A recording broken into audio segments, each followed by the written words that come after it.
Sans doute n'en êtes-vous pas conscient, consciente.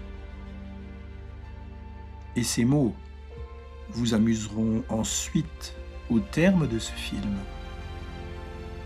Mais la question qui suit détermine profondément le type de société dans laquelle vous pouvez vivre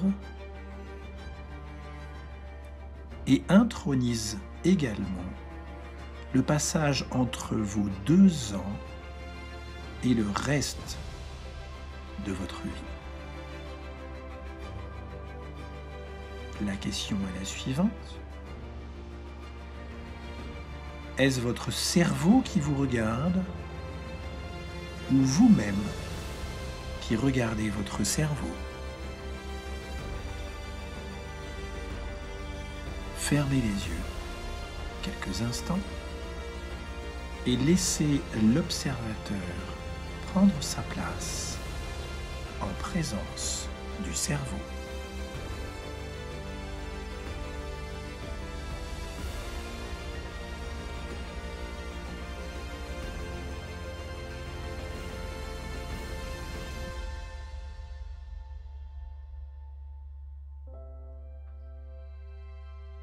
En d'autres termes, la conscience est-elle le produit du cerveau ou le cerveau est-il le produit de la conscience?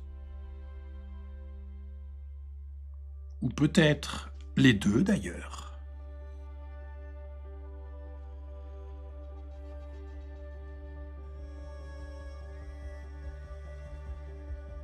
Cette question, qui peut sembler anodine, est en réalité la porte du passage vers un tout autre monde, celui qui a précédé l'âge de vos 2 ans.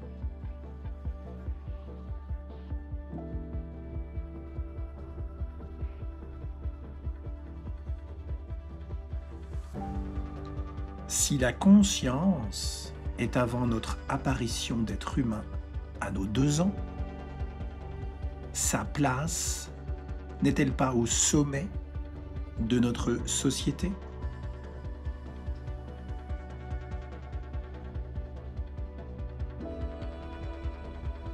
Si cette question de la conscience qui précède le cerveau délimite le passage fondateur de nos 2 ans, elle délimite une frontière entre 2 mondes.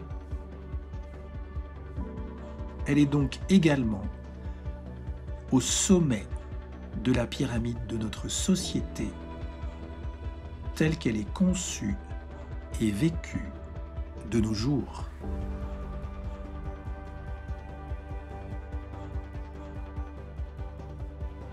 Elle délimite par exemple, déjà spirituellement, le monde perçu par les dualistes, c'est-à-dire le développement personnel, la psychologie, les disciplines corporelles et psychocorporelles, la naturopathie, la médecine, la physique quantique,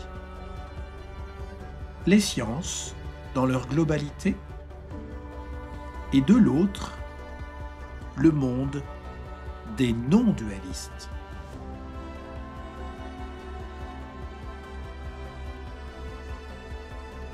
Car cela vous surprenne ou pas, la physique quantique, même si elle peut apparaître comme une science de l'invisible, est profondément dualiste et séparatiste, car elle distingue l'observateur de l'observé.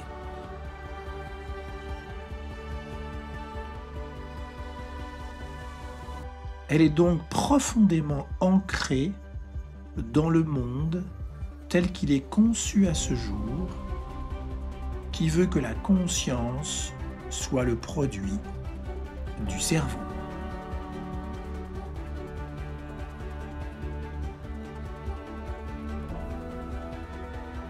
car même si de rares physiciens envisagent l'inverse,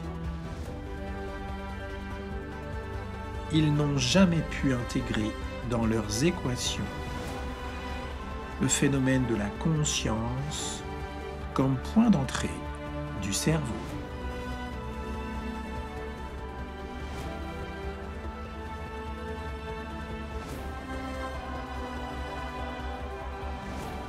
Ainsi, la conscience, pour être étudiée dans la science d'aujourd'hui, doit pouvoir être délimitée dans l'espace et le temps et devenir un objet d'étude.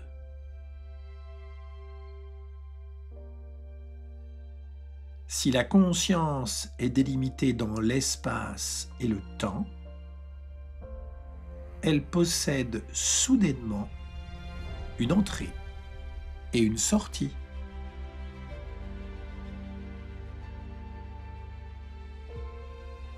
Si elle possède une entrée et une sortie, alors elle est personnelle. Elle est attribuable à quelque chose ou quelqu'un. Et surtout, elle possède un extérieur, un avant et un après la conscience, et de là, un intérieur.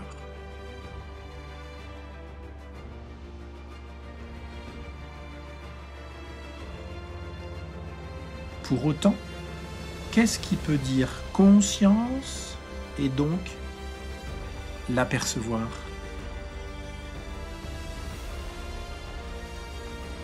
La conscience, encore et encore bien sûr.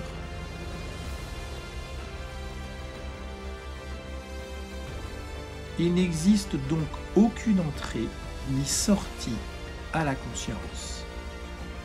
Et pourtant, la société lui attribue un propriétaire, le cerveau, qui a un début et une fin.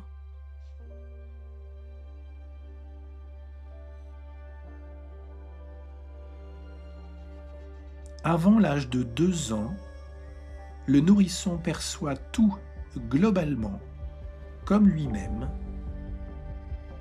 non limité, donc dans l'espace et le temps.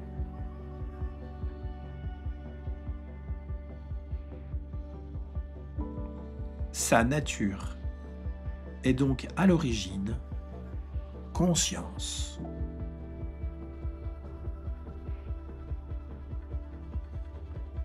Son identité « je suis » se confond avec la conscience.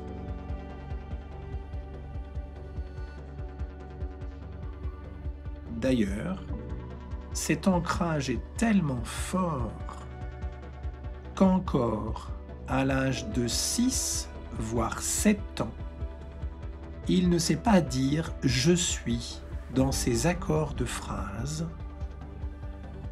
Il remplace « je suis » par « j'ai ».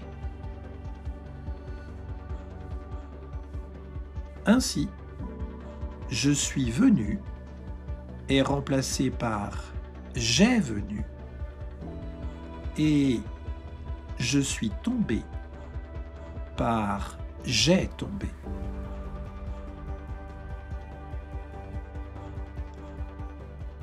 Si pendant nos 2 premières années, « je suis » n'a pas de forme attitrée et est confondu avec toutes les scènes globalement,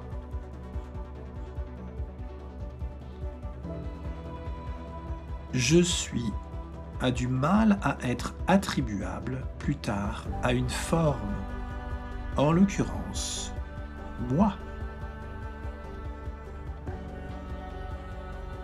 Par contre, fragmenté en 2, à partir de l'âge de 2 ans, l'enfant ressent tout d'abord le sentiment d'être coupé de l'extérieur et donc de manquer.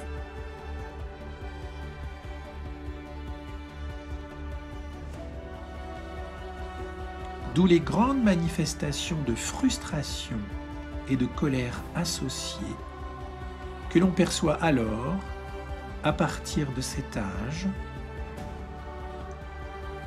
et le besoin de tout posséder pour le combler.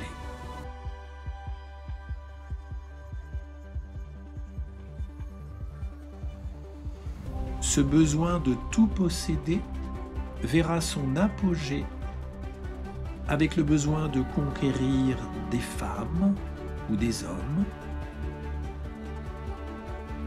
des terres, des pays, des continents et bientôt des planètes.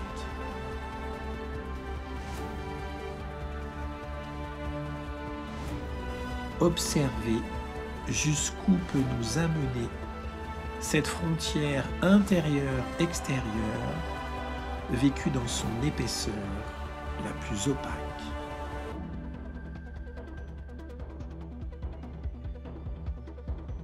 L'enfant n'observe donc pas sa conscience personnelle avant l'âge de 2 ans, puisqu'il l'est.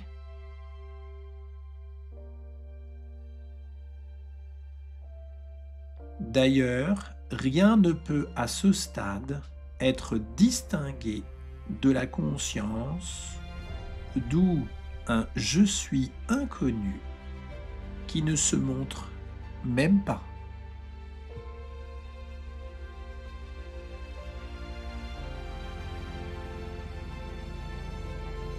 Comment la conscience peut-elle donc être le produit du cerveau alors que ce dernier apparaît dans la conscience dès le départ et que rien n'est extérieur à la conscience à part elle-même?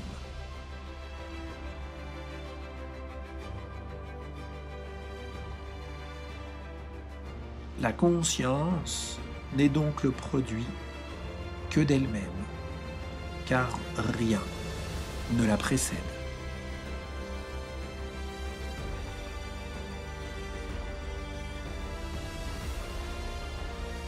Au-delà de l'âge de 2 ans, 2 mondes se créent en vous, un intérieur et un extérieur.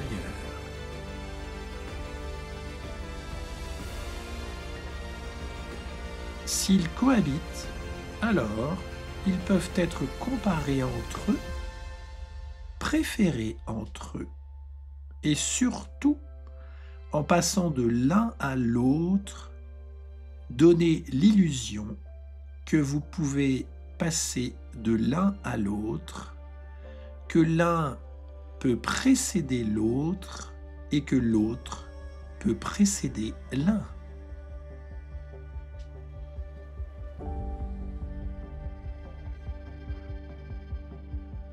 Le principe d'une double réalité apparaît. 2 choses peuvent alors apparaître distinctes comme le cerveau et la conscience,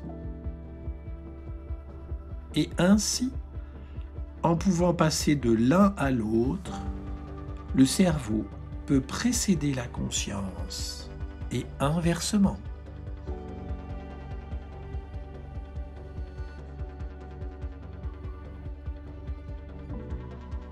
D'où la question qui rythme ce film.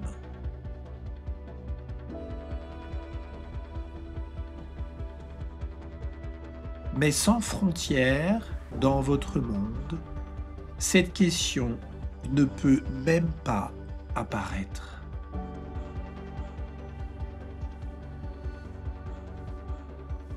Essayez vous-même.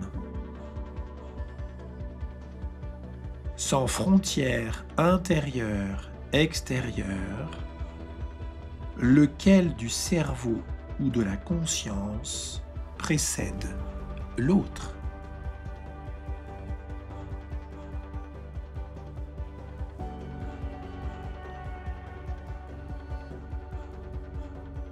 Et alors, vous restez sans voix, votre question n'a plus de socle. Elle a perdu son moteur.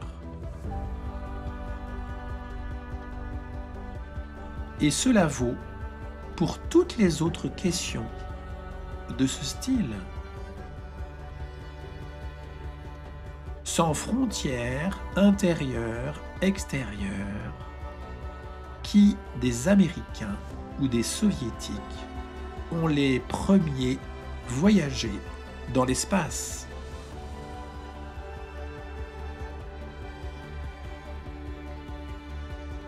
Même réponse.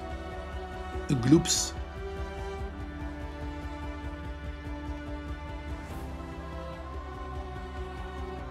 Si le cerveau précède la conscience, ils sont alors séparés et extérieurs l'un de l'autre. Pourtant, rien n'est extérieur à la conscience.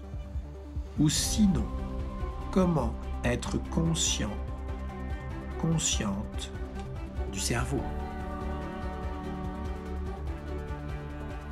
Le cerveau n'est pas une entité autonome de la conscience, mais une information de la conscience, une apparition de la conscience, comme votre corps, vos pieds, vos mains, votre foie.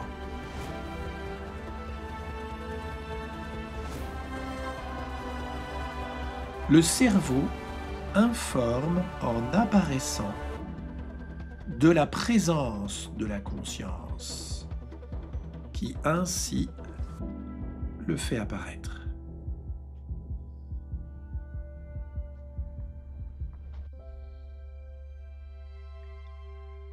Tant que vous voulez exister face à la vie, alors le cerveau déclaré autonome, séparé des autres cerveaux,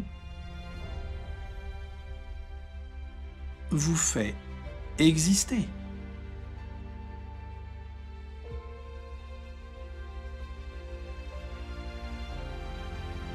Alors que la conscience, qui rassemble toute la vie en elle, sans vous y distinguer des autres, ne connaît rien de votre existence, car toute la vie y est confondue.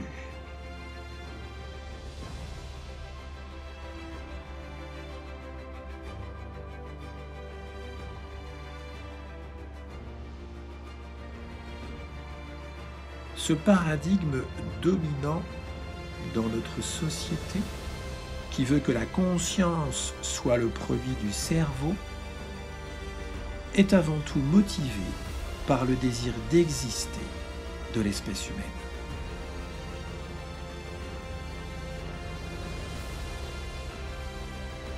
C'est par l'abandon de ce besoin que la société mutera.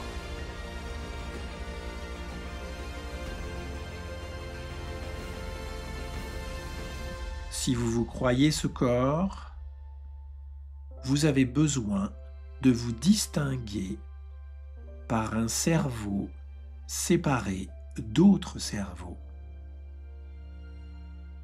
Mais sans frontières intérieures, extérieures, à quoi vous sert alors votre cerveau ?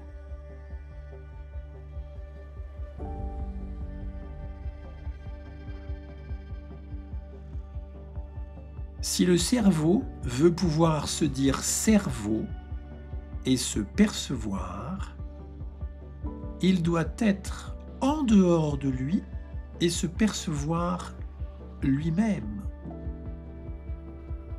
Or, le cerveau a un début et une fin.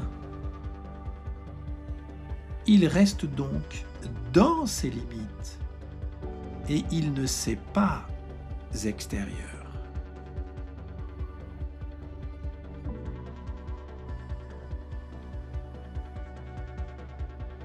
ce qui n'est pas le cas de la conscience, qui n'a pas de contour, mais qui, par ses contorsions, ses plis, forme les contours des choses, notamment les contours du cerveau. Ainsi, la conscience sans limite englobe le cerveau, qui lui a ses propres contours, certains des plis formés par la conscience.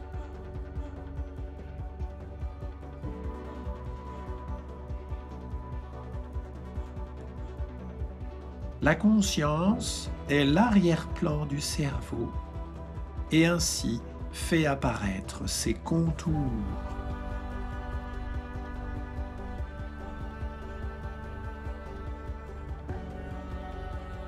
Le cerveau est le premier plan de la conscience et montre son arrière-plan, la conscience.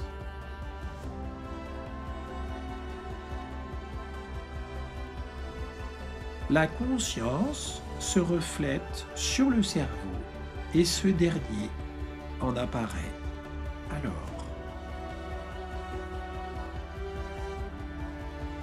Le cerveau, par son apparition, montre son espace d'apparition. Car à quoi vous servirait une télé sans image ? Vous l'oublieriez bien vite, n'est-ce pas ?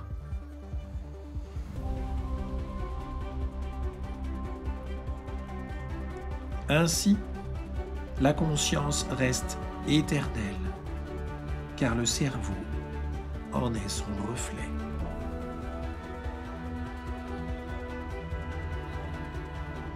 Alors, à quoi servent vos 70 000 pensées par jour ? À occuper l'espace de la conscience. Ainsi, sa présence reste éternelle et cela occupe votre temps. Occuper l'espace de la conscience va consister à remplir votre réalité extérieure de l'activité de votre réalité intérieure, vos idées, vos projets.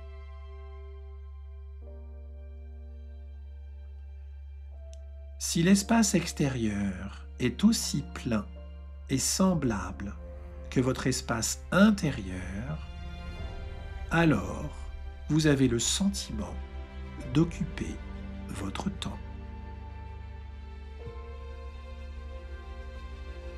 Mais surtout, votre continuité, qui s'est à nouveau reconstituée entre vos deux réalités. Et cette continuité spatiale sans partage est la conscience.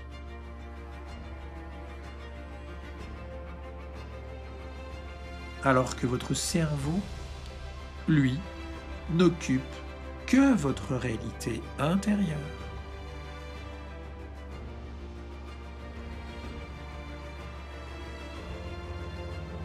D'ailleurs, l'expression « prise de conscience » est une belle illustration de la méprise du paradigme dominant de notre société.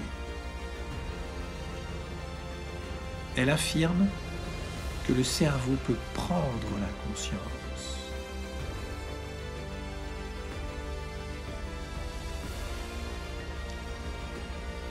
S'il peut la prendre, le cerveau ne la donne pas. Il ne la produit pas.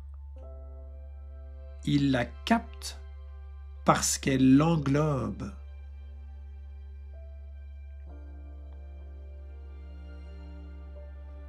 Les expériences de mort imminente témoignent par centaines de millions que la conscience survit au cerveau en état de mort clinique,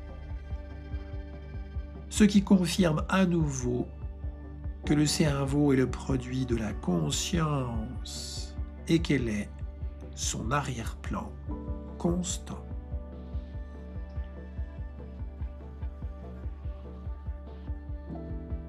Nous avons sans cesse besoin que nos idées, nos pensées apparaissent à l'extérieur de notre cerveau, dans notre réalité extérieure. Nous ne cherchons donc pas notre cerveau, mais en réalité notre nature totale, la conscience.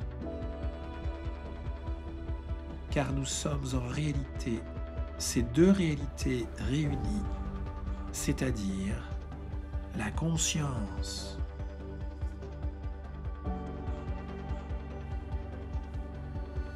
Le cerveau étant le reflet de la conscience, il devient notre principal allié et pas notre ennemi public numéro 1. Il nous rappelle constamment notre nature totale.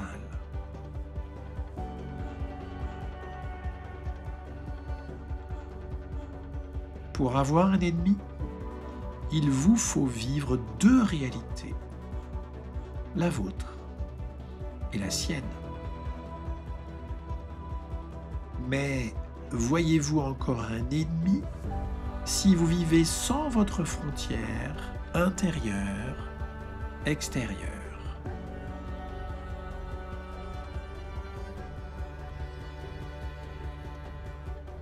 Le cerveau ne produit pas des pensées qui ont une influence sur ce monde. Ce n'est que le produit de ce paradigme dépassé qui veut que la conscience soit le produit du cerveau.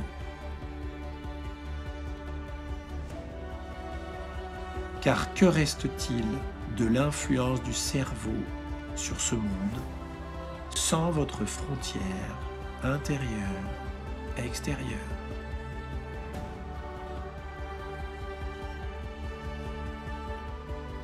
Le cerveau n'a alors plus de pensée extérieure et n'a plus d'objet extérieur.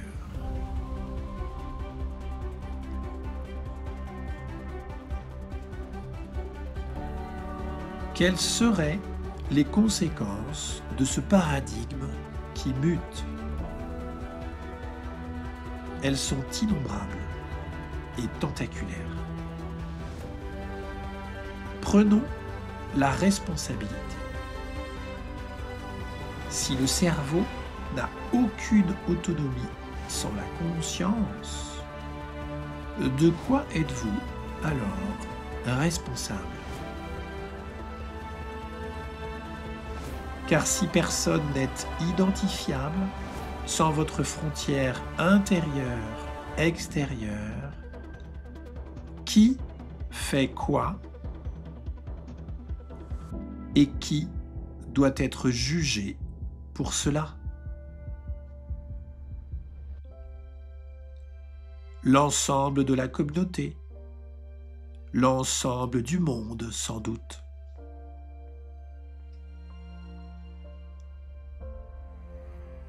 De même, dans ce paradigme qui fait du cerveau l'empereur et qui vit de cette double réalité, nous ressentons constamment le besoin que nos idées intérieures s'imposent à l'extérieur. Nous appelons cela avoir raison ou avoir le dernier mot. En réalité, nous recherchons à nouveau à ne vivre qu'une seule et unique réalité, la conscience.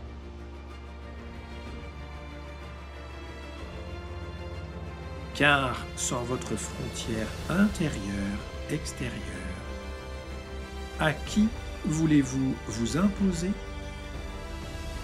Et pourquoi?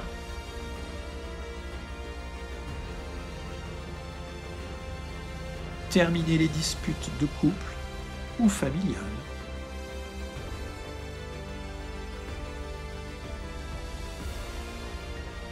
Nous sommes encore incapables de lister toutes les conséquences de cette bascule actuelle, car notre conscience vit encore majoritairement du paradigme qui s'effondre actuellement. Et dans ce monde sans frontières, pouvez-vous encore distinguer les conséquences des causes? S'arrête là tout enjeu, car votre vie n'a alors plus d'objet extérieur.